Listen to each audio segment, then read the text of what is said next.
Shalom, shalom, peuple de Dieu. Nous revoici encore une fois sur votre petit écran. Peuple de Dieu, je bénis beaucoup le Seigneur parce que je viens de voir la journée d'aujourd'hui. Cette grâce n'est pas accordée à tout le monde. Même toi qui es en train de me suivre, tu dois être reconnaissant de ce que Dieu est en train de faire dans ta vie. Bien-aimé, je répète encore ce que j'ai toujours dit. Dormir est humain, mais se réveiller est divin. Toi qui es en train de me suivre, tu n'as rien payé pour mériter le souffle de vie. Tu n'as rien payé afin que tu te retrouves en bonne santé. Sous d'autres cieux, il y a des gens qui meurent en cascade à cause de ce fameux Covid-19. Cette maladie a terrassé, paralysé le monde entier. Mais moi et toi, si aujourd'hui, nous nous retrouvons en bonne santé, c'est à cause de sa grâce. C'est pourquoi je dis merci à notre Dieu. Je dis merci à notre technicien, le frère Chris. Que Dieu le bénisse abondamment. Je bénis encore tous les enfants de Dieu qui sont en train de me suivre en ce lieu, en ce moment. Que Dieu vous bénisse. Et je salue aussi les enfants de l'église Temple de Victoire, paroisse de Ngiringiri. Vous avez ma bénédiction. Bien-aimés, nous sommes en train de parler sur un thème très important que nous avons intitulé au commencement. Il n'en était pas ainsi. Bien-aimés dans le Seigneur, nous avions lu dans un passage que je veux relire encore une fois aujourd'hui. Nous sommes dans le livre de Matthieu, chapitre 19, du 7e verset au 8e. Il est dit ceci. Pourquoi donc lui dit-il, Moïse a-t-il prescrit de donner à la femme une lettre de divorce et de la répudier? Il leur répondit, c'est à cause de l'adultère de votre cœur que Moïse vous a permis de répudier vos femmes. Au commencement, il n'en était pas ainsi. Bien-aimé, aujourd'hui, je vais m'attarder beaucoup plus sur le cœur de l'homme. Bien-aimé dans le Seigneur, le cœur de l'homme que vous voyez est mauvais. Un cœur tortueux. Si le Seigneur n'intervient pas dans le cœur de l'homme, bien-aimé, l'homme ne peut donner que de mauvaises choses. Si tu vois quelqu'un te donner même 1000 francs, dis merci à Dieu, parce que c'est l'Éternel qui a touché son cœur pour qu'il te donne quelque chose. Toi aussi, sois reconnaissant. Si quelqu'un te donne quelque chose, quelqu'un t'a aidé, quelqu'un t'a soutenu, il t'a logé sous son toit, il faut être reconnaissant, bien-aimé. Beaucoup de personnes sur cette maison ne sont jamais reconnaissants à cause de leur cœur qui est méchant. Tu peux voir quelqu'un, tu l'as logé chez toi 1 année, 2 ans, mais en quittant chez toi, il dit que tu es mauvais. Pourquoi? Tu l'as soutenu 99 fois, mais une seule fois que tu ne l'as pas soutenu, il a oublié tout ce que tu as fait. Il dit que tu es mauvais. Peuple de Dieu, soyons reconnaissants. La reconnaissance dont il est question maintenant provient d'un cœur, d'un bon cœur. Quand quelqu'un a un bon cœur, il peut être reconnaissant de tout ce que tu peux faire pour lui. On le voit, il y a d'autres personnes au foutelier classe. Tu lui as payé les études.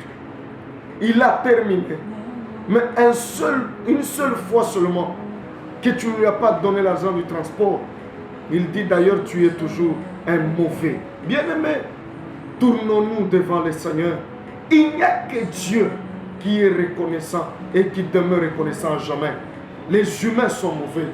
Bien-aimé, il y a une histoire qui me vient à l'esprit qui prouve comment le cœur de l'homme est mauvais. Il y a un jeune garçon, lorsqu'il était encore bébé, sa maman vivait au village. Un jour, il a laissé dans la case. La pauvre maman est allée chercher de l'eau à la rivière. En rentrant, elle a trouvé, tout le monde a déjà mis leurs mains à la tête, en train de s'étonner comment la case était prise en feu. Quand la maman a regardé, a constaté que c'était sa case qui était en feu, elle n'a pas regardé l'intensité du feu. Elle s'est souvenue directement que j'ai laissé mon enfant au lit. La maman s'est précipitée directement dans la case qui était tout en feu. Il a pris l'enfant, l'a roulé dans un grand tissu et aussi les draps qui étaient sur le lit, l'a roulé, il l'a mis sous sa poitrine. La case commençait à s'effondrer avec le feu. La maman a accepté que le feu la brûle elle, mais qu'elle sauve l'enfant. Elle est sortie avec l'enfant, tout son corps était en feu et le feu a défiguré la maman. Après quelques années, l'enfant a atteint l'âge d'aller à l'école. Bien-aimés, suivez-moi très bien. Le feu a défiguré la maman, mais elle n'a pas cessé d'aimer son enfant. Elle se rendait au champ pour qu'elle puisse ravitailler son enfant, éduquer son enfant. Elle prenait les maniocs qu'elle allait vendre au marché pour payer les études de l'enfant. L'enfant a atteint un âge donné, il fallait qu'il affronte les universités. L'enfant est arrivé en ville, mais sa maman était restée au village en train de cultiver et payer les frais de son fils. Le fils a terminé, gloire au Seigneur. Il était embauché quelque part. Il était devenu quelqu'un de haut placé dans la société. Mais il a laissé sa mère au village. Sans même la contacter, sans même la rendre visite. L'enfant se réjouissait de ce qu'il touchait en ville. Il est arrivé que l'enfant a vu une belle demoiselle. Il est tombé amoureux de cette demoiselle, l'a prise en mariage. La maman, toujours au village. Bien-aimé, suivez-moi très bien. Il est arrivé que la maman s'est dit, ça fait longtemps que je n'ai pas de nouvelles de mon fils. Elle a commencé à chercher des informations. Elle s'est croisée avec quelqu'un qui était venu de la ville. Est-ce que tu connais un tel monsieur? Oui, oui, oui. Cet homme, je le connais bien. Il est mieux placé. Voici son adresse. La maman était venue sans invitation. Arrivée, elle a toqué à la barrière, elle a trouvé des sentinelles qui lui ont posé la question, maman, vous cherchez qui?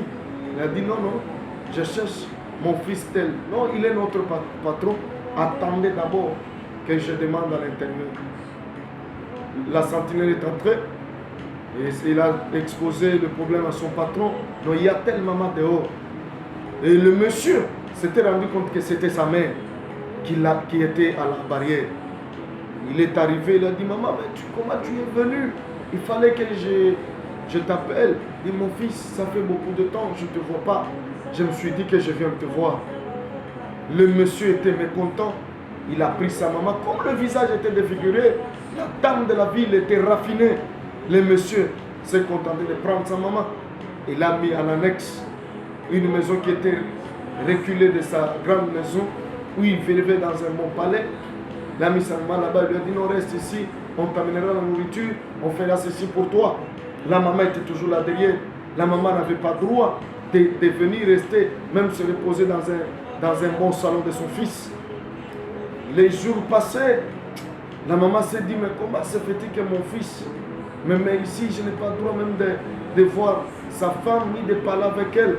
Un jour, c'était l'anniversaire de ce beau monsieur. Il a invité des connaissances, des amis qui sont venus. Dans la maison, ils étaient en pleine joie, en train de danser, de manger, de boire. À l'annexe, la maman entendait les bruits de musique, de la musique qui résonnait là-bas. Il s'est dit, non, non, je suis fatigué dans cette situation. Je pense bien, c'est parce que je suis défiguré que mon fils n'a pas besoin de moi. La maman jugeait bon de venir dire au revoir à son fils. Quand il est apparu au salon, il y avait des conviés. Les gens se sont étonnés. Il y en a d'autres qui croyaient que c'est un démon qui est apparu, c'est un zombie. Quand les autres étaient dans l'étonnement, certains se tiraient loin de cette femme-là. Son fils est arrivé. Non, maman, pourquoi tu es venu ici? Il dit, non, non, mon fils, écoute-moi bien. Je suis venu te dire au revoir. Tout le monde se posait la question, c'est qui, c'est qui? La maman a entendu, elle dit, non, non. Elle s'est présentée, c'est moi qui suis la maman de ce bon monsieur. Je suis venu le dire au revoir. J'ai compris qu'il n'a pas besoin de moi. À cause de ces cicatrices de brûlure. Si je suis comme ça, c'est parce que j'avais pris le courage de sauver ce monsieur. Notre case était en feu. Je n'ai pas regardé ma beauté. Je me suis dit, je dois sacrifier ma beauté. Je dois sacrifier ce que je suis pour sauver mon fils. Aujourd'hui, mon fils n'a pas besoin de moi parce que j'ai eu un visage brûlé, ratatiné, un visage qui n'a pas de bel aspect. Je suis venu dire au revoir. Lorsque les invités ont entendu cela, ils étaient choqués et touchés. Ils se sont dit, ça, c'est un mauvais cœur. Comment est-ce que ta maman, tu peux la cacher? Elle est ce qu'elle est aujourd'hui. C'est à cause de toi. Notre ami, tu as un mauvais cœur. Il y en a qui quittaient la fête, qui n'avaient pas droit de rester encore là, choqués par la nouvelle. La maman dit au revoir. Elle a commencé à rentrer au village. Alors, touché par cela, le fils voulait la retenir. Elle a dit non, non, non, non. Vous n'avez pas besoin de moi. J'ai accepté de brûler pour toi. Voilà, bien aimé, le cœur de l'homme. Combien des enfants négligent leurs parents? Je l'ai toujours dit. Une mère est capable. Elle est capable de soutenir 10 fils ou 10 enfants. Mais 10 enfants sont incapables de soutenir leur unique mère, le cœur de l'homme. Il y a des enfants aujourd'hui qui ont de l'argent, qui ne manquent pas, mais ne tirent pas attention à leurs parents. Bien-aimé, écoutez-moi bien, tu n'es pas sorti d'un arbre. Tu n'es pas sorti de la montagne, mais tu es sorti de quelque part. Pose-toi la question. Ce que tu fais à ta mère, ce que tu fais à ton père, à cause de ton cœur méchant. T'es-tu déjà posé la question? S'il arrivait que tes propres enfants aussi t'abandonnent, tu seras heureux. Bien-aimé, convertissons-nous. Convertissons-nous, bien-aimé. Le mauvais cœur que tu peux présenter aujourd'hui à tes parents, demain, ça te reviendra. Il est écrit dans la parole du Seigneur, ce qu'un homme aura semé, il les moissonnera. Aujourd'hui, nous sommes dans le confinement. Aujourd'hui, beaucoup sont en train de mépriser les hommes de Dieu. Il y en a d'autres, j'avais entendu, je passais sur un marché, j'ai entendu quelques mamans et quelques filles qui disaient, on a fermé les églises, on verra comment les pasteurs vont vivre. Oh mon Dieu! Moi-même, j'ai souri, je les ai regardés, je n'ai rien dit. J'ai dit, ils ne connaissaient pas. C'est lui qui nous a établis. Nous sommes des hommes de Dieu. Notre vie ne dépend pas des bandits, des fidèles. Notre vie dépend de Dieu. Pendant ce temps de confinement, notre Dieu est en train de s'occuper de nous. Nous mangeons chaque fois. Nous vivons chaque fois à cause de ces dieux-là. Bien-aimés, écoutez-moi bien. Aujourd'hui, à cause de la méchanceté de cœur, vous allez voir, il y a certaines personnes incapables de soutenir même leurs frères et sœurs. Dans leur cœur, ils ne profitent que de mauvaises choses. Toi qui as l'occasion de me suivre, Jésus revient bientôt. Change la position de ton cœur. Ce cœur méchant, tu es prêt de faire du mal à cause de l'argent. Tu es prêt de faire du mal afin de ravir le mari d'autrui. Convertis ton cœur. Donne ton cœur au Seigneur. Il est grand temps. Ce n'est pas trop tard. Donne ton cœur au Seigneur. Il changera ta vie. Au jour de sa venue, tu partiras te réjouir avec lui. Bien-aimé dans le Seigneur, je bénis tous ceux qui sont en train de me suivre.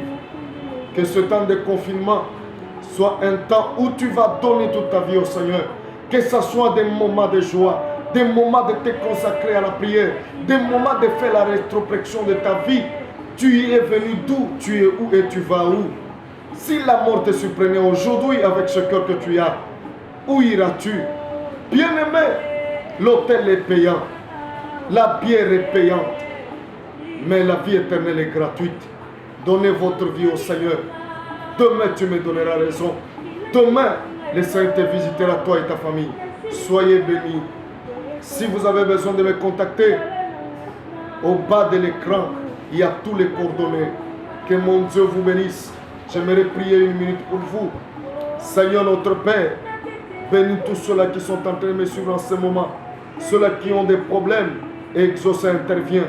Ceux-là qui sont malades, que la guérison les suive au nom de Jésus. Pendant ce temps de confinement, Je cache tout le peuple de Dieu dans le sang de Jésus-Christ. Aucun mal ne vous atteindra. Soyez bénis au nom de Jésus-Christ. Merci. Je bénis le Seigneur pour ce temps que je viens de passer devant vous. Soyez bénis, changez vos cœurs. Je bénis l'archevêque Paul Moulois. Je bénis l'apôtre Alain Moulois. Sans oublier ma tendre épouse, Thérèse Kaboulou Yankole. Tous mes enfants, que Dieu vous bénisse. Et les enfants de l'église Temple de Victoire. Que mon Dieu vous bénisse. Je termine par bénir le technicien international Chris. Que Dieu vous bénisse et qu'il nous comble. À la prochaine. Que Dieu vous bénisse.